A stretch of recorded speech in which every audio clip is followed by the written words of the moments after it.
Assalamualaikum warahmatullahi wabarakatuh. Salam sejahtera untuk kita semua. Sebelumnya, perkenalkan saya Suci Marcelina SPD MPD. Saya dosen mata kuliah Bahasa Indonesia di Program Studi Akuntansi Sekolah Tinggi Ilmu Ekonomi Sakti Alam Kerinci. NIDN saya 1030118803. Pada kesempatan kali ini, izinkan saya untuk menyampaikan pernyataan diri dosen dalam unjuk kerja Tridharma Perguruan Tinggi atau PDD UKT-PT bidang pengajaran. Saya akan menjabarkan mengenai mata kuliah yang saya ampu, yakni Bahasa Indonesia. Adapun tujuan dari pemaparan ini adalah sebagai salah satu syarat untuk mengikuti sertifikasi dosen pada gelombang 1 tahun 2023. Yang pertama, saya akan menjelaskan mengenai deskripsi mata kuliah Bahasa Indonesia. Mata kuliah ini dilaksanakan pada semester ganjil dengan bobot 2 SKS. Mata kuliah ini merupakan mata kuliah dasar umum. Mata kuliah ini wajib diambil oleh seluruh mahasiswa strata 1 di Sekolah Tinggi Ilmu Ekonomi Sakti Alam Kerinci, serta tidak memiliki mata kuliah prasyarat.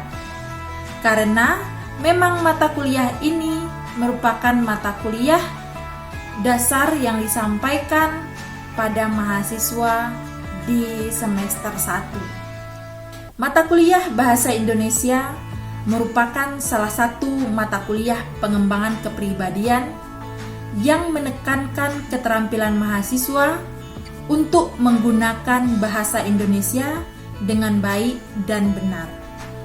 Sesuai dengan SK Dikti Depdiknas RI nomor 43-Dikti-Kep-2006.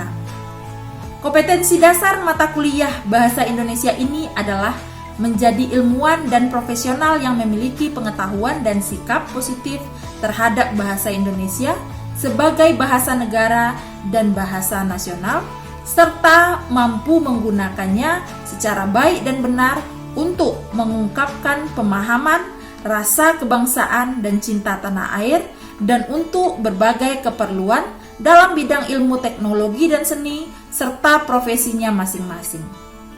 Substansi kajian mata kuliah ini difokuskan pada menulis akademik yang dipadukan dengan keterampilan menyimak, berbicara, membaca, dan menulis. Mata kuliah Bahasa Indonesia memuat bahan ajar untuk meningkatkan kemampuan mahasiswa dalam menggunakan bahasa Indonesia yang baik dan benar, baik secara lisan dan tulisan, terutama dalam menyusun paragraf, esai, menulis karya ilmiah, serta mempresentasikannya secara benar, santun, dan efektif. Capaian pembelajaran mata kuliah Bahasa Indonesia diharapkan setelah mengikuti perkuliahan Bahasa Indonesia, mahasiswa mampu pertama, menjelaskan perkembangan bahasa Indonesia, kedudukan dan fungsi bahasa Indonesia.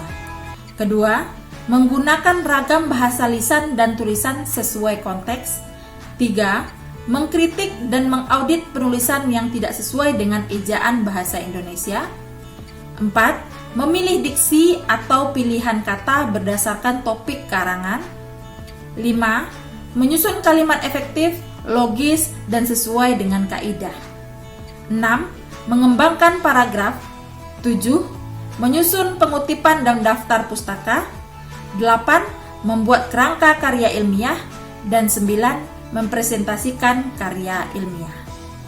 Buku yang saya gunakan diantaranya Pradana Ahmad Nur Effendi berjudul Buku Ajar Bahasa Indonesia Sidoarjo Umsida Presiden 2018. Buku kedua yang saya gunakan adalah buku karya Lamuddin Finoza berjudul Komposisi Bahasa Indonesia untuk mahasiswa non jurusan bahasa, terbit di Jakarta dengan penerbit Diksi Insan Mulia tahun 2005. Selanjutnya, saya menggunakan Kamus Besar Bahasa Indonesia sebagai pegangan mahasiswa, ditambah dengan Panduan Umum Ejaan Bahasa Indonesia, dan untuk penulisan karya ilmiah, saya menggunakan buku karya Wijayanti Sri Hapsari dengan judul Bahasa Indonesia, Penulisan dan Penyajian Karya Ilmiah yang terbit di Jakarta dengan penerbit Raja Grafindo Persada. Metode pembelajaran yang dipakai adalah ceramah, diskusi kelompok, dan tugas terstruktur. Untuk penilaian, pertama, sikap dan tata nilai mencakup kerjasama, disiplin, dan tanggung jawab sebesar 40%. Kedua, keterampilan umum mencakup tugas 30%. Ketiga, pengetahuan mencakup kuis, ujian tengah semester, dan ujian akhir semester 30%. Standar konversi nilai yang digunakan, untuk nilai A, mahasiswa mendapatkan poin 86 sampai 100. Untuk nilai A-, 81 sampai 85. B+, 76 sampai 80. B, 71 sampai 75. B-, 65 sampai 70. C+, 61 sampai 64. C, 56 sampai 60. D, 41 sampai 55. Dan E, 0 sampai 40. Selanjutnya, saya akan menampilkan rekaman video pengajaran dalam mata kuliah Bahasa Indonesia dengan metode Delivery, Interaction, and Assessment. Selamat menyaksikan. Waalaikumsalam warahmatullahi wabarakatuh. Selamat pagi menjelang siang, mahasiswa semester 2 program studi akuntansi STIE Sakti Alam Kerinci. Apa kabar hari ini? Baik. Sudah makan siang? Belum, sudah dan belum. Mudah-mudahan kuat ya sampai pemilihan kita 2 kali 50 menit. Baik, sesuai dengan RPS kita, rencana program semester, di pertemuan ketiga kita akan membahas mengenai ejaan bahasa Indonesia. Apakah saudara pernah mendengar istilah EYD?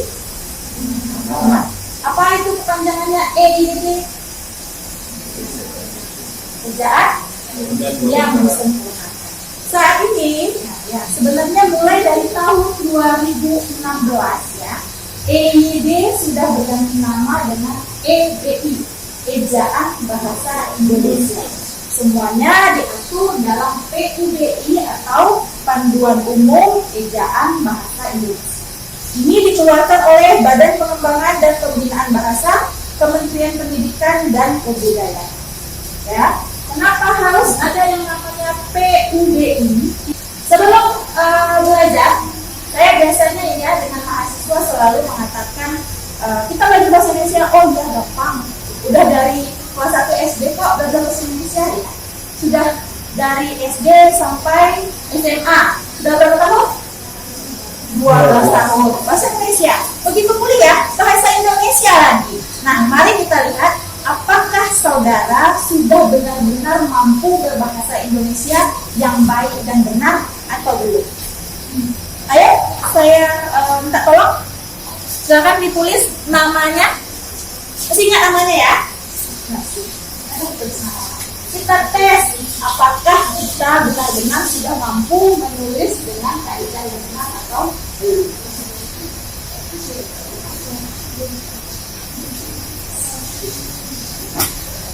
Begitu tidak yakin,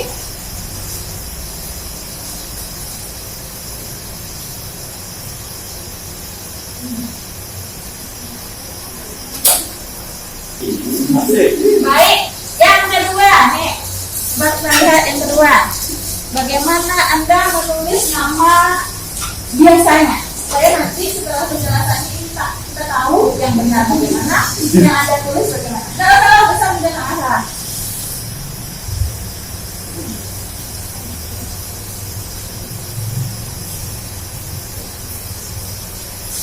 Nah, satu orang lagi lah ya. Apa satu lagi? Tulis namanya.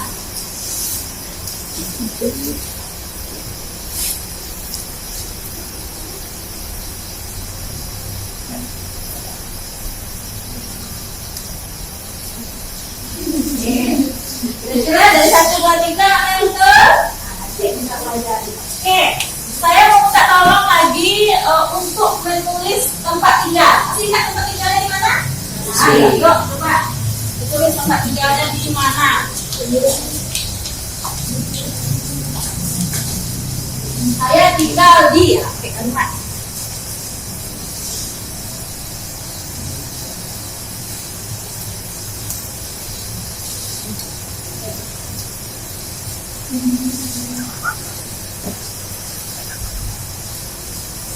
Oke, ini lebih hamparan lawang ya, Bang Ente itu tinggalnya hamparan lawang ya. Satu lagi, Laura, tulis tinggalnya di mana?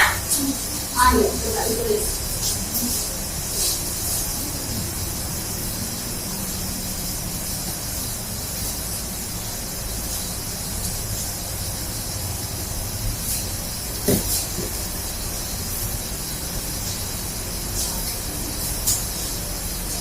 Ya, baik, kita masuk dulu ke pengantar mata kuliah hari ini.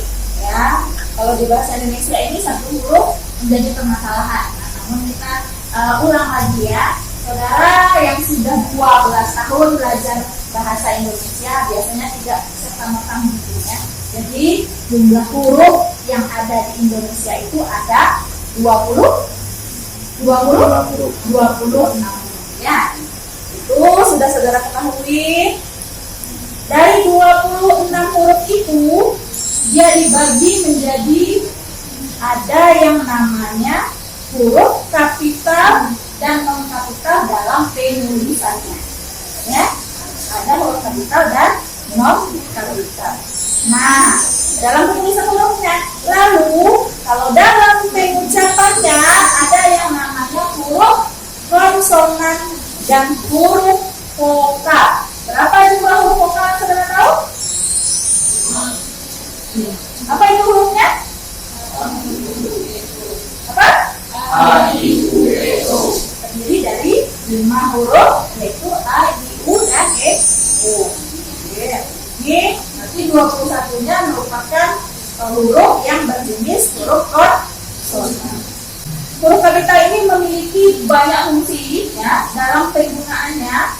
Salah satunya adalah huruf kapital ini dipakai sebagai huruf pertama awal kalimat.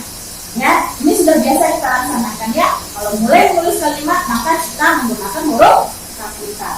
Mulai awal paragraf, awal kalimat maka kita menggunakan huruf kapital. Ini sudah biasa, sudah Anda tahu. Oke. Kalimatnya apa tadi, Bu? Kalimat tanya, Bu, boleh juga. Kalimat pernyataan, Bu, kapital. Tetap. Fungsi huruf kapital yang kedua adalah apa namanya? Huruf kapital dipakai sebagai huruf pertama unsur nama orang termasuk julukan. Nah, apa ini ya? Namanya Amir Hamzah yang ditulis dengan huruf kapital hanya A dan H saja. Ya, tidak kapital semua. Jadi yang tadi yang ditulis oleh kawannya, nah, ada Debil, ada Aril, ada Ilham. Yang mana yang benar? Salah. Lanjut. Oke. Nah, udah tahu ya. Jadi setelah belajar bahasa Indonesia pertemuan 3, tidak ada lagi mahasiswa yang menulis dengan kapital semua atau huruf non kapital semua. Ya, tulisan nama yang benar itu kapital kecil atau kapital per unsur-unsurnya. Oke. Ada perintah, ada juga larangan. Nah, ya. Di sini dia dikatakan bahwa ya, ada huruf kapital yang tidak dipakai. Nah, tidak dipakai. Di mana dia tidak dipakai? Huruf kapital tidak dipakai sebagai huruf pertama nama orang yang merupakan nama jenis atau satuan ukuran. Ya, ini coba Anda perhatikan 4 contoh di belakang. Alessandro Volta, Andre Maria Ampere, Mujair Rudolf Diesel. Mujair itu nama orang atau nama ikan? Nama orang atau nama ikan? Nah, Mujair ini adalah nama orang Indonesia yang berhasil mengembangbiakkan ikan yang berasal dari Afrika. Ikan Mujair itu dari Afrika, dikembangbiakkan oleh Pak Mujair di Indonesia. Nah, sebagai penghargaan atas usahanya, maka ikan yang dikembangbiakkan itu dikasih nama Mujair. Nah, untuk hari ini dia nama orang, maka dia ditulis kapital. Tapi ya, begitu kita menyebutnya ikan mujair, nah tidak ditulis kapital lagi.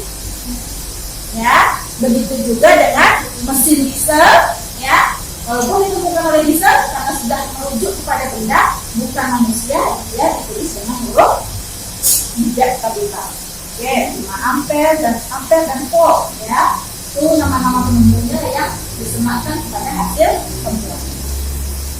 Yang kedua, huruf kapital ini juga tidak dipakai untuk menuliskan huruf pertama kata yang bermakna anak dari seperti bir, binti, boru, fan, atau huruf pertama kata tugas. Nah, namanya Abdurrahman bin Zaini. Bin itu artinya apa?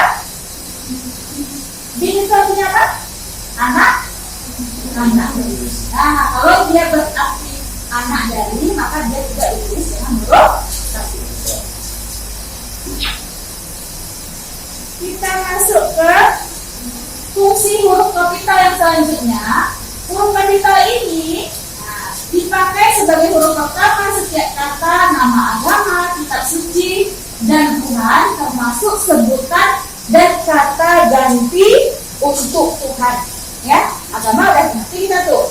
Tuhan kita udah tahu. Kata ganti untuk Tuhan itu gimana maksudnya, Bu? Nah, itu contoh di bawah ini. Ya Tuhan, bimbinglah hamba-Mu. Mu di sini merujuk kepada Tuhan. Ketika dia merujuk pada Tuhan, maka kita tulis dengan huruf kapital. Ya. Kalau tidak rujukannya Tuhan, bagaimana? Tidak bisa. Tapi kalau rujukannya Tuhan, ditulis huruf kapital. Ke jalan yang engkau beri rahmat. Engkau di sini adalah Tuhan. Kita ditulis dengan huruf kapital. Paham sampai di sana ya? Ini juga fungsi huruf kapital yang sering kita gunakan. Ya, apa fungsinya itu? Huruf kapital ini dipakai sebagai huruf pertama nama tahun, bulan, hari, dan hari besar atau hari raya. Nah, ini biasanya nih kalau disuruh menulis surat, ya, ada hari, ada bulan. Ya, penulisan bulan yang benar itu bukan kapital semua, bukan kecil semua, tapi kapital per awal kata. Ya, bulan Agustus, A-nya kapital. Hari Jumat, J-nya ditulis dengan huruf kapital. Oke, lanjut. Fungsi huruf kapital yang berikutnya, ya. Huruf kapital ini dipakai sebagai huruf pertama nama geografi. Pernah belajar geografi? Apa yang dipelajari? Nama daerah, ya, nama tempat, nama danau, ya, semua yang namanya unsur geografi kita tulisnya dengan huruf kapital. Jakarta, Pulau Miagas, Jawa Barat, Danau Toba, ditulisnya kapital. Nah, ini ada juga pengecualiannya. Kita lihat pengecualian.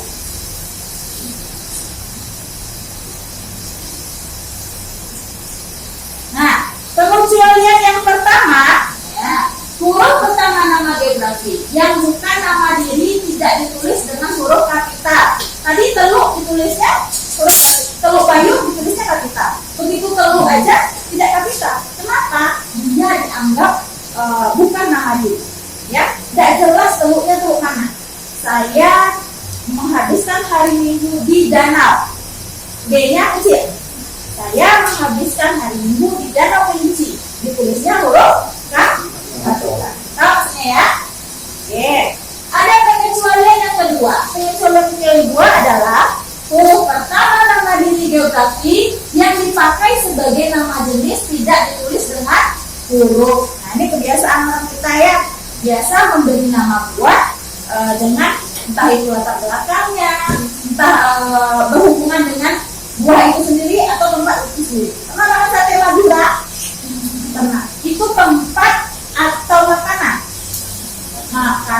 Begitu dia merujuk pada makanan, dia tidak ditulis dengan huruf kapital. Saya berlibur ke Madura, M-nya ditulis dengan huruf kapital. Saya makan sate Madura, M-nya tidak ditulis dengan huruf kapital. Ya, kalau rujukannya makanan, kita tidak tulis dengan huruf kapital.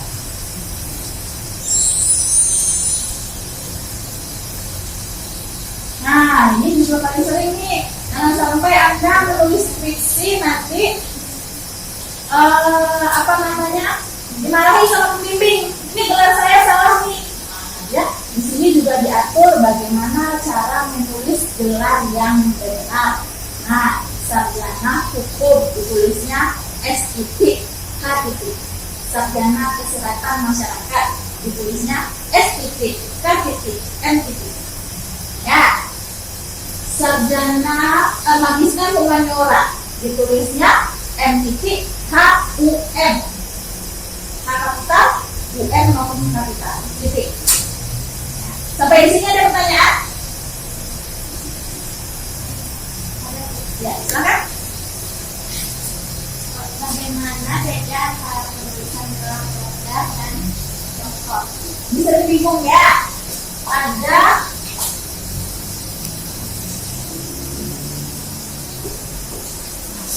mana yang dokter? Nah, mana yang dokter? Mana yang doktor? Nah, ini kan. Nah, ini gunanya tadi kaidah-kaidah itu. Penulisan dokter adalah D-nya ditulis kapital. Penulisan dokter, D-nya ditulis dengan kapital. Ya, paham ya? Oke. Lanjut kita. Siapa pertanyaan? Ya. Ada dosen yang bergelar sarjana pendidikan Islam dan S2 magister pendidikan Islam. Bagaimana cara menulis gelar ini? Oh ya, ada dosen kita, susah lama, gelarnya sarjana pendidikan Islam, magister pendidikan Islam. Dan aku karena ada gelar Islam belakangnya ya. Nih, kita lihat ya. Nama ibu itu antara nama dan gelar kita kasih koma. Nah, sarjana S. Titik. Pendidikan diambil 2 huruf. P-nya kapital, ya. D-nya kecil. Titik. Islamnya bagaimana? Sendiri lagi. Titik. Dia 2 gelarnya Bu, SPDI, MPDI, koma lagi. Masuk gelar kedua. Magister pendidikan itu ya, apa itu ya? Oke, lanjut kita. Ini tadi ya.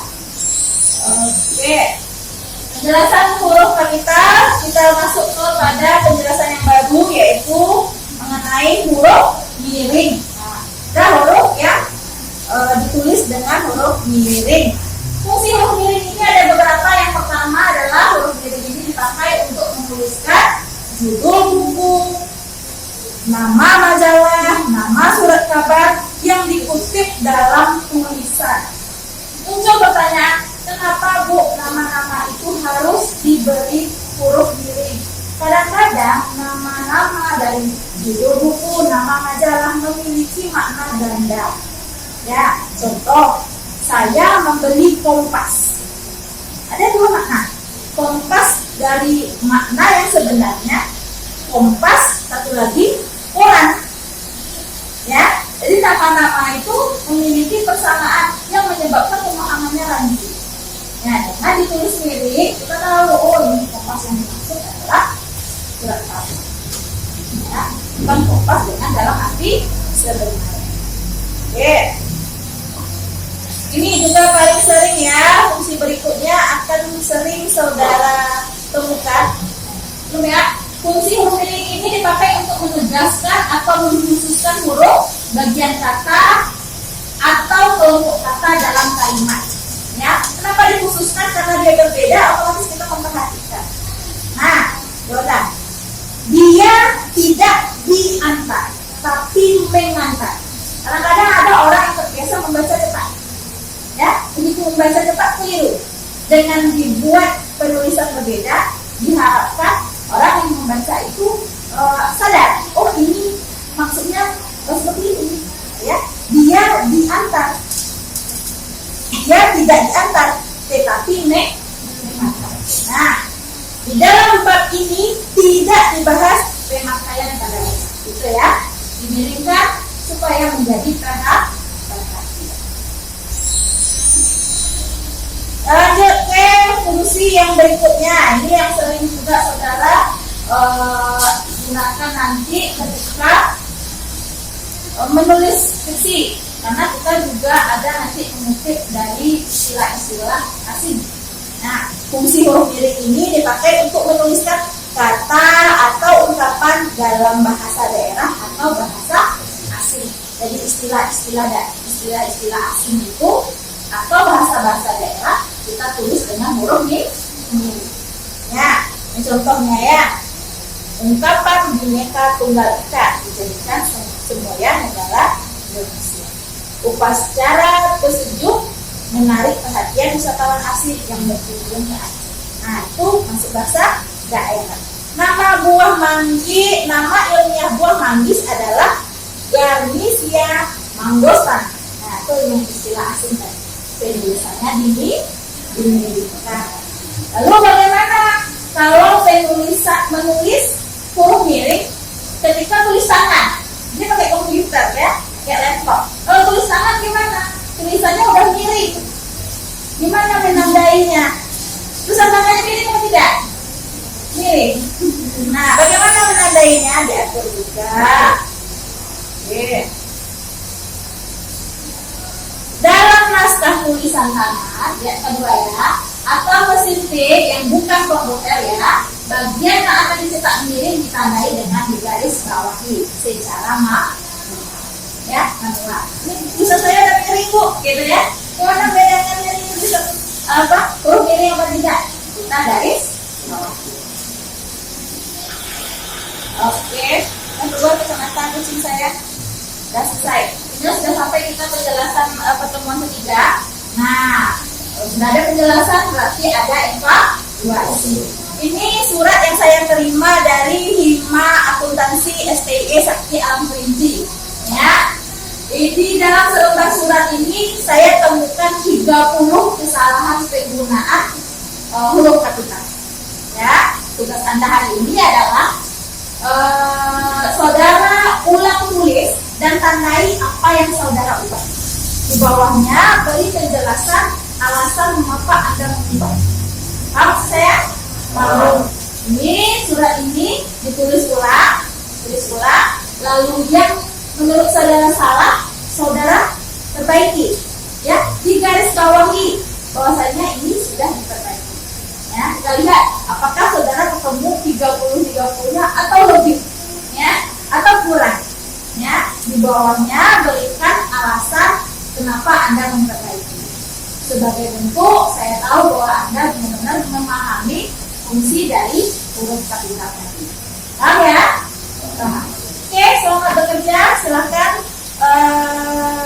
ditulis. Ya, nanti kita. Jadi saya senang sekali, artinya penjelasan mengenai penulisan penulisan huruf kapital ini sudah begitu Anda pahami, rata-rata nilainya bagus. Yang saya minta tadi 30, ternyata ada yang 80%-nya sudah menyelesaikan ketemu 30-nya. Beberapa lagi baru menemukan 26, ya. Berarti kurang kurang jeli lagi. Nah, namun bisa nanti kita pelajari lagi. Ada sebuah penghasilan buat perkembangan saudara. Sudah saya berikan perbaikan dan catatannya, dibaca lagi untuk ke depan tidak salah lagi dalam aplikasinya. demikian saya tutup perkuliahan hari ini. Assalamualaikum warahmatullahi wabarakatuh. Waalaikumsalam.